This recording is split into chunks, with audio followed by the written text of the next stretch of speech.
namatu bultii keessa si miidhe, namatu si sobe, namatu mallaqa keetiif fayyadame, namatu umrii keetiif fayyadame, namatu gaarummaa keetiif fayyadame, gaarummaa san deebisee badummaa jijjiiruuf yaale. Viidiyoon kun si'iif jechuudha, isiniif hunduma keessaniif irraa barattan.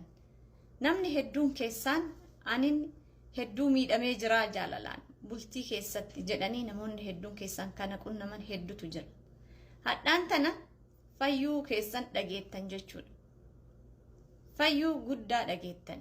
Maal jennaan namoonni isin miidhan suni akka isin hin miine qajeelatti isin himuu barbaada. Isin otoo hin taane akka namni sun miidhametti isinii akka galu isinii ibsuu barbaada. Maaliidha asirratti ragaan guddaan jechuudha gabaabsinee. Namni tokko gaafa nama tokko miidhu, namni tokko gaafa onnee nama tokko cabsu, namni tokko beekee nama tokko yoo gadi qabee xiinsammuu isaatiin waan gara garaattiin irra dalagee ni miidhaa jira ta'e maaltu akka ta'u sii himu? Nabiin Rabbi alayhi salaatu wassalaam akkana jedhan. Namni tokko jedhan ilma namaa tokko miidhaa jira taanaan, abiyuus godhaa jira taanaan, onnee nama sanii cabsee jira taanaan, homa karuma kamiinuu haa ta'u, mallaqaan haa ta'u, yaadaan haa ta'u, homa kamiinuu haa ta'u, namni kun gocha hamaa nama ilma namaa tokkorra raawwataa jira taanaan relationshipii dhiisii jechuu akkanumaan taanaan namni si miidhe sun guyyatti 5 yoo salaate, ramadaana guutuu yoo soome, yoo sadaqate akka nama zeeroo keessaa ka'aa jedhan. Wanni inni dalage sun marti eessa dhaqa jedhan? Nama miidhame sanii biyaatii jedhan. Kanaaf fayyaan keessan kana caalee jiraa? Kanaaf eenyuree ka miidhame? Si'i ka hadda inni hin miidhe jedhu kana otoo hin taane yookaan isiin hin miidhe jettu tana otoo hin taane eenyu ka miidhame? Kasi miidhe san jechuudha. Waan salphaa miti obboleeyyan kiyya. Salaata 5 salaattee guyyatti kassaruun, ramadaana guutuu soomtee kassaruun, sadaqaa sadaqattee kassaruun, halkan leeylii dhaabataa bultee mindaan sun gara miidhamaa saniititti achi yaa'e Nabiin Rabbi alayhi salaatu wassalaam jechuu caalaa wanni isin fayyisaa fi wanni isin tasgabbeessaa hin jiru. Kanaaf warri namaan miidhamtan, warri namaan gadi cabsamtan, mataan keessan gadi jedhee deemu ol jedhaatii deema. Rabbitu ol isin qabe waan ta'eef. Kana ragaan Nabi Muhammad alayhi salaatu wassalaam anaa miti jechuudha. Akkasumallee qalbii nama tokkoo cabsuu, maqaa nama tokkoo balleessuu, onnee nama tokkoo madeessuu caala irra ka'aabaa diigutu irra salphataa jedhan. Waan hagana ulfaatu ilmi namaa dhokatee dukkana keessatti dalagaa jechuudha. Rabbiin ammoo ol baasee mindaa kana hunda deebisee miidhamaa saniif kaffala.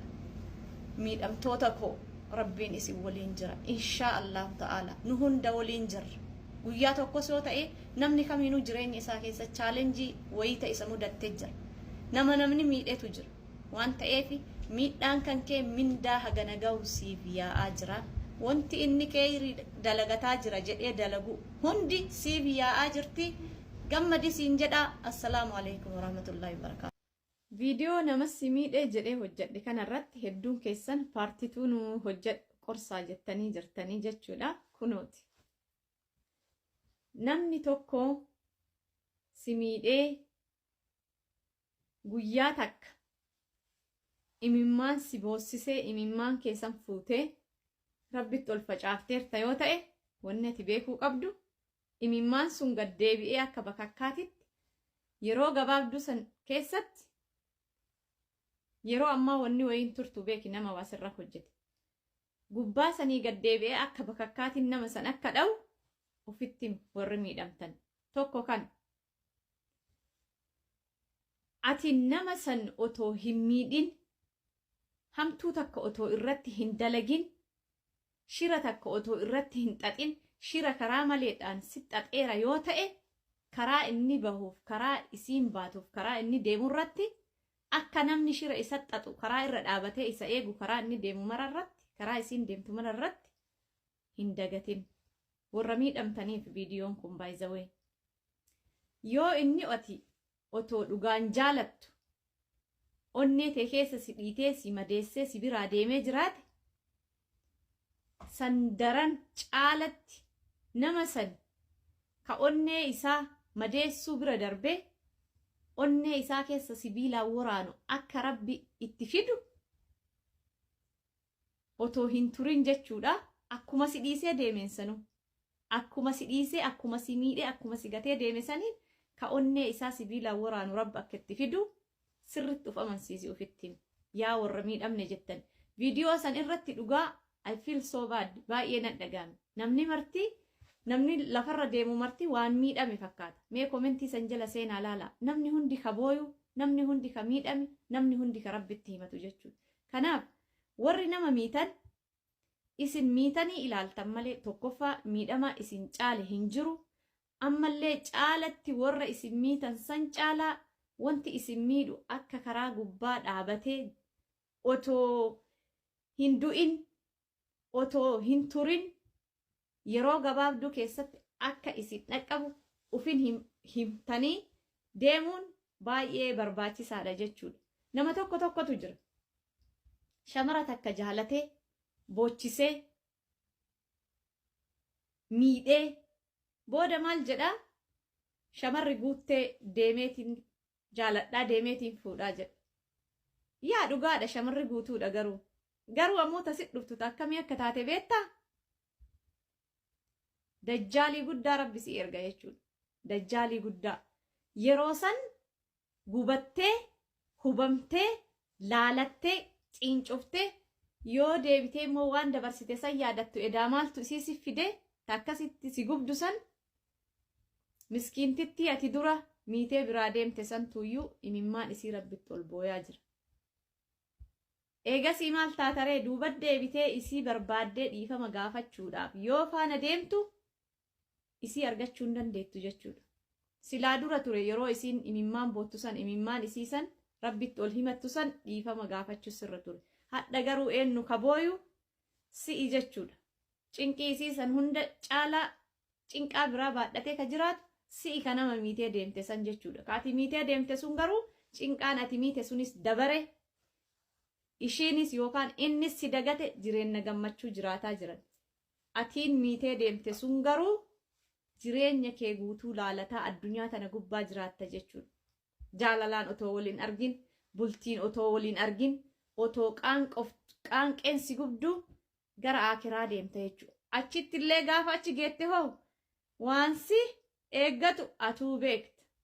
Carraa gaarii keessa of ilaalaa warri nama miitan. Miidhamtoonni immoo abshiraa. Obboleeyyan keenya ka dhiiraa tokko shamarree ani jaaladhu tole naan jettu yookaan immoo shamara takka jaaladhee na diddee maaliidha maaltu narra hanqateef maaliif na diddee yeroo baay'ee shamarran jedhanii dubbatan.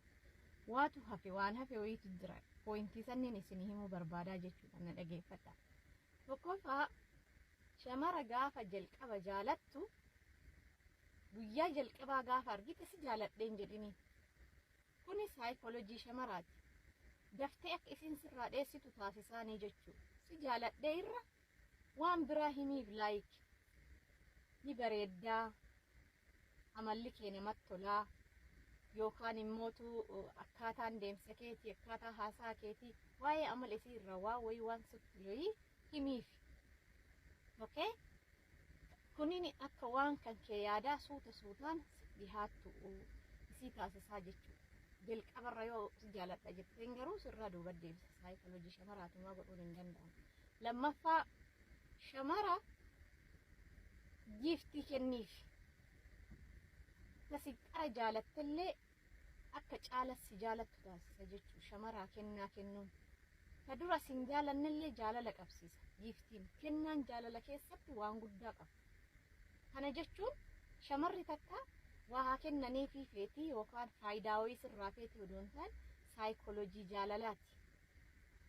Keessattuu waan akka filaaworii waan bilicliqii waan shamarran jaalatan waan tokko kenniif. Yooma kennuufillee baatte mee maal jaalatta waan jaalatta wayii sii bituu barbaada natti mi jedhiin gaafadhuun sanumatu sammuu isii akka hatu taasisa jechuudha. Baay'ee harkisaa. Kunis saayikooloojii shamaraati. Waan isiin itti yaaddee yookaan faayidaa sirraa argachuu gootu otoo hin ta'in saayikoo akkaataa uumama shamaraatii jechuudha. Ittaanu shamara takkaani yeroo isiin uffattee babbareeddee gadi baatu shamara jaalatte takkaan bareedina isii san himiif. Namni tokko tokko haadha manaatii yoo akka isiin bareeddu itti yookaan immootu jaalalleetii akka isiin bareeddu yoo itti natti boontii yookaan ammoo waan akkasii namoonni yaadan tokko tokko ni jiru jechuudha. Kun tootalii walumaa galattuu yaada dogoggoraati. Saayikooloojiin shamaraa yeroo mara abbaa manaa isii irraa yookaan jaalallee isii irraa waan isii gammachiisu nagahuu barbaaddi. Because shamara jaalalli afaaniin qaba waan ta'eef afaan bareedaa fedhan. Akka saayikooloojii ijoolleetitti jechuudha. Kana jechuun sadarkaa ijoolleetiin yaadaniif odoo hin taane daa'immanii jechoota babbareedaa yoo ati jetteen gammadanii jaalatanii moorsi dhihaatanii jechuudha. Kanaan wal qabata waan ta'eef gama jaalalaatiin shamara tokko dhiyeessuu yoo barbaadde wantoota kanneen yoo fayyadamte dhugatti milkaa'u